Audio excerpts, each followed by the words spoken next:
자리에 나오신 우리 성도님들을 환영하고 또 축복합니다. 우리 찬송가 357장 함께 찬송하시겠습니다. 찬송가 357장 주 믿는 사람 일어나 함께 찬송하시겠습니다.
언제나 우리에게 승리를 주시는 여호와 아버지 하나님, 오늘도 주님을 의지하며 나아갑니다.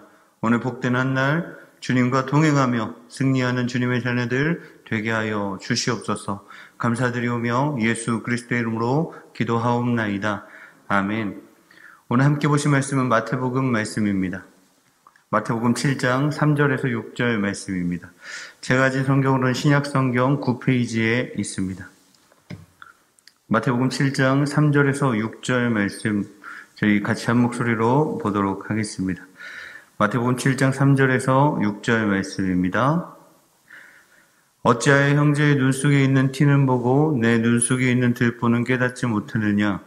보라, 내 눈 속에 들보가 있는데 어찌하여 형제에게 말하기를 나로 내 눈 속에 있는 티를 빼게 하라 하겠느냐?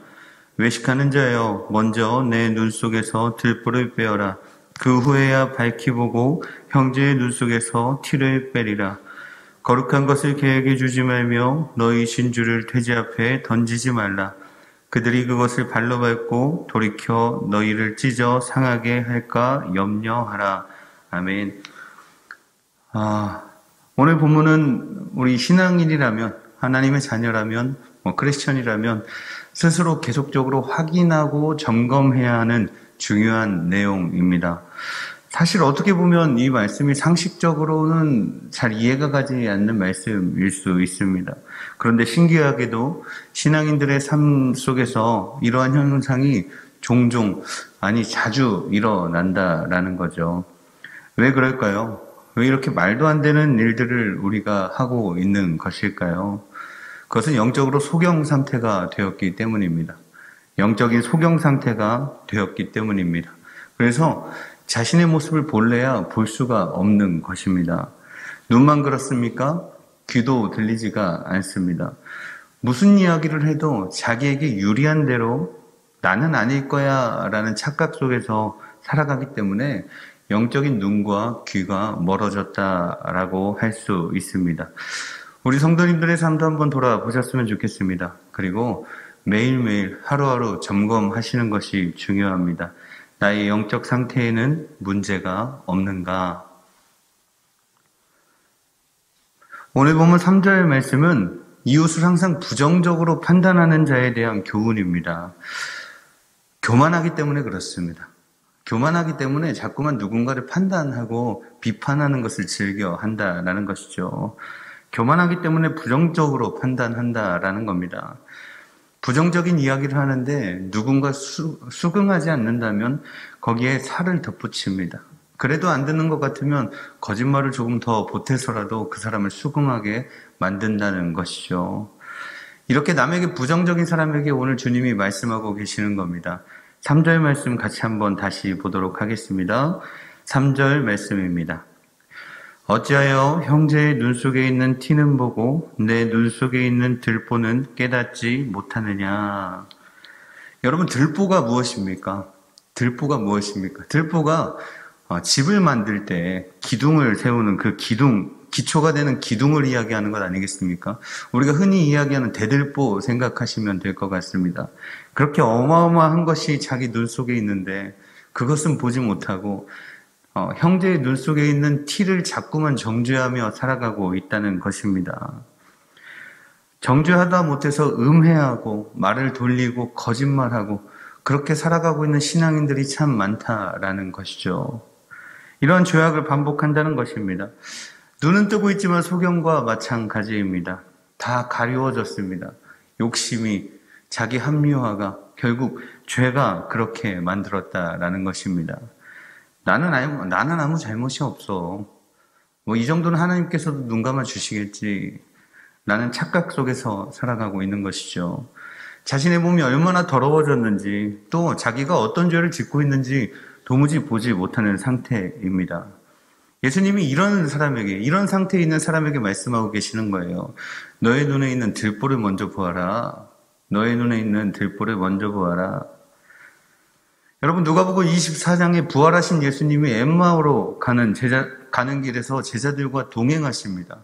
그런데 이 제자들이 그분이 예수님인지 몰라 봅니다. 모르고 그냥 걸어갑니다. 그 이유가 무엇입니까? 누가복음 24장 16절 말씀에 이렇게 말씀하십니다.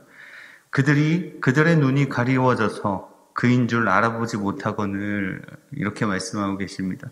눈이 가리워졌다라는 겁니다. 그렇게 예수님을 사랑했던 제자들조차도 예수님이 함께 가시는데 예수님인지 몰라봤다는 것이죠. 그들의 눈이 가리워졌기 때문입니다. 우리의 눈은 가리워 있지 않는지 한번 돌아봐야 합니다. 여러분은 무엇이 먼저 보이십니까? 내 눈 속에 있는 들보가 먼저 보이십니까? 아니면 남의 눈에 있는 티가 먼저 보이십니까? 아니요, 한 번 더 질문 드리겠습니다. 여러분은 무엇을 보길 원하십니까? 내 들보를 보기를 원하십니까? 아니면 남의 눈에 있는 티를 보기를 원하시는 겁니까? 여러분, 신앙인이라면, 하나님의 자녀라면 마땅히 자기의 죄를 먼저 돌아보는 것이 중요합니다. 자신의 연약함을 먼저 돌아보는 것이 중요하다라는 것입니다. 남을 비판하거나 정죄하기 전에 자신을 먼저 돌아보는 것이 마땅합니다. 자신의 들보를 먼저 회개하고 해결하는 과정들이 선행되어져야 한다는 것입니다. 그것이 영적 소경의 길에서 벗어나는 방법인 줄 믿으시기 바랍니다. 우리 5절 말씀 같이 한번 보실까요? 5절 말씀입니다. 외식하는 자여 먼저 내 눈 속에서 들보를 빼어라.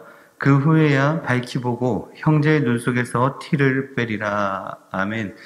여러분, 위선에 대해서 제가 이전에 말씀을 전해드릴 때 이 위선이라는 단어가 헬라어로 쓰일 때 연극배우라는 단어와 같이 쓰인다고 말씀을 드렸습니다. 종교인으로 분장하고 연기하는 자들, 그 사람들이 위선자라는 것입니다. 연기를 잘하는 배우는 심지어 목회자의 연기까지도 목회자보다 더 거룩하게 해내는 것을 우리가 영화나 드라마를 통해서 볼 수가 있습니다. 실제로 있었던 일이라고 하는데 그 연기자가 목회자를, 목사님을 연기했는데 그 작품이 끝나고 길거리를 지나가도 목사님 은혜 받았습니다 하시는 분들이 계셨다라는 것입니다. 하나님을 알지 못하고 하나님을 믿지 않아도 얼마든지 거룩한 척 신앙인처럼 흉내낼 수 있다는 것이죠. 그 당시에 이렇게 외식하는 자들이 즐비했던 그 유대시대에 비판하는 것들이 유행처럼 일어났습니다. 조금이라도 누가 잘못하면 돌을 들고 서슴없이 치려고 준비하고 있었다라는 겁니다. 그런데 이것이 그 당시의 일뿐만이 아닙니다. 지금도 동일하게 만연하게 우리 주위에서 일어나고 있는 일이라는 것입니다. 연극배우 같은 위선자들이 진짜 하나님의 백성과 예수 그리스도의 제자들을 비판하고 정죄하고 있습니다. 여러분, 이단들도 한번 보십시오. 이단들은 오히려 자신들이 이단이 아니라 기존 교회가 이단이라고 세뇌시킵니다. 왜 그렇습니까? 자신들의 거짓된 것을 합리화하기 위해서입니다. 자신들이 거짓됐다라는 것을 숨기기 위해서입니다. 자신들의 욕망을 감추려는 것입니다. 결국 진리를 무너뜨리고 거짓을 세우려는 마귀 사탄의 전략입니다. 그래서 성도들을 비판하고 정죄합니다. 계속 깎아내려서 무너뜨리려고 합니다. 이것이 이단의 전략입니다. 이 사실을 꼭 기억하셨으면 좋겠습니다. 그리고 이 사실을 알고 계신다라는 것은 참 중요합니다. 왜요? 이것을 알고 계신다면, 이런 마귀 사탄의 전략을 알고 계신다면 위선자들이 여러분들을 험담하거나 정죄하여도, 힘들게 하거나 괴롭게 하여도 버틸 수 있기 때문입니다. 견딜 수 있는 힘을 얻게 되기 때문입니다. 여러분들이 마음을 잘 지키시고 하나님 편에 서 있다면 얼마든지 기쁨으로 의를 위하여 핍박을 받을 수 있는 용기와 힘과 지혜와 능력을 주시는 분이 우리 아버지 하나님이시기 때문입니다. 그렇다면 오히려 감사해야 하지 않겠습니까? 마태복음 5장에 산상수훈에서 마지막 부분에 의를 위하여 박해받는 자는 천국이 저희 것이다 라고 그렇게 위로하며 소망을 주시는 우리 주님이십니다. 천국을 소유한 사람답게 사시는 우리 성도님들 되시기를 축원합니다. 오늘 본문은 이렇게 마무리가 됩니다. 우리 6절 말씀도 같이 한번 보시죠. 6절입니다. 거룩한 것을 계획해 주지 말며 너희 진주를 돼지 앞에 던지지 말라. 그들이 그것을 발로 밟고 돌이켜 너희를 찢어 상하게 할까 염려하라. 신앙을 이익의 수단으로 삼으려는 자에게 거룩한 것을 주지 말라고 말씀하고 있습니다. 신앙을 자신의 이익의 수단으로 삼는 사람들에게 거룩한 것을 주지 말라라고 말씀하고 계신다라는 겁니다. 이렇게 생각하실 수 있습니다. 아니요, 예수님, 지금까지는 비판하지 말라고 하셨지 않습니까? 그렇게 비판하지 말라고 말씀하셨지 않습니까? 이런 생각이 드실 수도 있습니다. 하지만 오해하지 않으셔야 합니다. 비판하지 말라는 것이 본질적인 죄악에 관해서 묵인하라는 것이 아닙니다. 비판하지 말라는 것은 죄에 대해서 묵인하지 말라는 것이 아니라는 것입니다. 6절 말씀에 돼지로 표현된 것은 그 당시에 비판을 일삼았던 위선적인 종교인들을 의미합니다. 그들에게 거룩한 것을 주지 말라는 것입니다. 도리어 그들은 그것을 밟고 돌이켜서 우리를 상하게 할 것이기 때문입니다. 여러분, 죄에 대해서 묵인하는 것도 죄입니다. 죄에 대해서 묵인하는 것도 죄입니다. 의를 위해서 박해받는 것을 기뻐하시라고 제가 말씀을 드렸습니다. 천국이 여러분의 것이기 때문입니다. 그런데 반대로 죄를 보고도 묵인하는 것은 천국 소망 없는 자의 모습이다라는 겁니다. 바꿔 말하면 그렇게 되지 않겠습니까? 죄에 대해서 묵인하는 것은 천국 소망을 가진 사람의 자세가 아니라는 것입니다. 의를 위해서 핍박 받으셔야죠. 예수님도 그들에게 이렇게 말씀하셨습니다. 독사의 새끼들아, 독사의 자식들아, 이렇게 말씀하셨습니다. 내일 모레 전할 디모데전서 6장의 말씀처럼 경건을 이익의 재료로 생각하는 사람들을 멀리하고 상종하면 안 된다라는 것이죠. 그것은 더러운 것입니다. 그것은 위험한 것입니다. 여러분들이 잘 분별하셔야 합니다. 말씀을 정리하겠습니다. 주 안에서 참 사랑하는 우리 예사랑의 성도 여러분, 성도는 어떤 상황이 벌어지면 자신을 먼저 돌아보는 것이 그 일들을, 그 과정들을 행하는 것이 마땅한 줄 압니다. 내가 내 들보는 보지 못하고 있는 것이 아닌가라고 한번 돌아보셔야 한다는 것입니다. 그러다가 누군가의 티가 보여진다면 더 신중해야 하고 그 티에 대해서 비판할 때는 더 예민해져야 합니다. 믿음 지키시면서 사시다 보면 종종 외식하는 자, 위선자들이 여러분을 공격할 때가 있으실 것입니다. 담대하십시오. 하나님을 위한 박해라면 기쁨으로 받아내십시오. 천국이 여러분의 것이기 때문입니다. 거룩한 것을 개, 돼지에게 주어서는 안 될 것입니다. 신앙을, 경건을 이익의 수단으로 삼는 것에 대해서도 결코 묵인해서는 안 될 것입니다. 방관하는 죄를 범하지 않으시는 우리 성도님들 되시기를 간절히 소원합니다. 의를 위해서 핍박 받으십시오. 죄송하지만 힘들어도 기꺼이 기쁨으로 받아내십시오. 천국이 우리의 것입니다. 승리의 창가를 부르게 하실 우리 아버지 하나님, 그 하나님을 기대하시기 바랍니다. 훗날 주님이 부르셔서 주님 앞에 가게 되었을 때 두 팔 벌려서 잘했다 내 아들아, 고생했다 내 딸아, 그렇게 안아주실 우리 주님을 기대하시면서 힘들어도 어려워도 하루하루 힘내서 걸어가시는 그런 한날 되시기를 간절히 소원합니다. 우리 주기도문으로 예배 마치도록 하겠습니다. 하늘에 계신 우리 아버지여, 이름이 거룩히 여김을 받으시오며 나라의 마옵시오며 뜻이 하늘에서 이룬 것 같이 땅에서도 이루어지이다. 오늘날 우리에게 일용할 양식을 주옵시고 우리가 우리에게 죄 지은 자를 사하여 준 것 같이 우리의 죄를 사하여 주옵시고 우리를 시험에 들게 하지 마옵시고 다만 악에서 구하옵소서. 대개 나라와 권세와 영광이 아버지께 영원히 있사옵나이다. 아멘. 우리 시간 함께 기도하실 때 말씀을 기억하시며 함께 기도하셨으면 좋겠습니다. 하나님, 나를 먼저 돌아보는 성숙한 성도가 되게 하여 주시옵소서. 위선자의 모습으로 살아가지 않도록 주님 날마다 자신을 점검하고 돌아보는 성도가 되게 하여 주시옵소서 기도하시며, 하나님, 믿음으로 담대하게 의를 위한 박해를 감사함으로 받는 소망 있는 성도 되게 하여 주시옵소서 기도하셨으면 좋겠습니다. 하나님, 그렇게 살아갈 때 지치지 않는 힘과 또 지혜와 능력을 더하여 주시옵소서 기도하셨으면 좋겠습니다. 비판하기를 조심하되 죄에 대해서는 침묵하지 않는 예수님 닮은 제자가 되게 하여 주시옵소서 기도하시며, 코로나가 다시금 유행한다라고 하는데 우리 예사랑의 성도님들을 지키시고 또 합력하여 선을 이루는 우리 성도들 되게 해달라고 기도해 주셨으면 좋겠습니다. 특별히 우리 교회학교 아이들을 위해서 간절히 기도해 주십시오. 학업도 신앙도 무엇을 해야 할지 어디로 가야 할지 도무지 알지 못하는 시대를 살아가고 있는 불쌍한 우리 아이들, 그 가운데 하나님께서 지켜주심으로 신앙이 잃지 않게 하시고 모든 것들 주 안에서 잘 준비되어져서 이 세상을 변혁시키는 그리스도의 군사들 되게 해달라고 기도해 주셨으면 좋겠습니다. 그리고 가지고 나오신 간절한 각자의 기도 제목을 가지고 우리 시간 함께 기도하도록 하겠습니다. 기도합니다.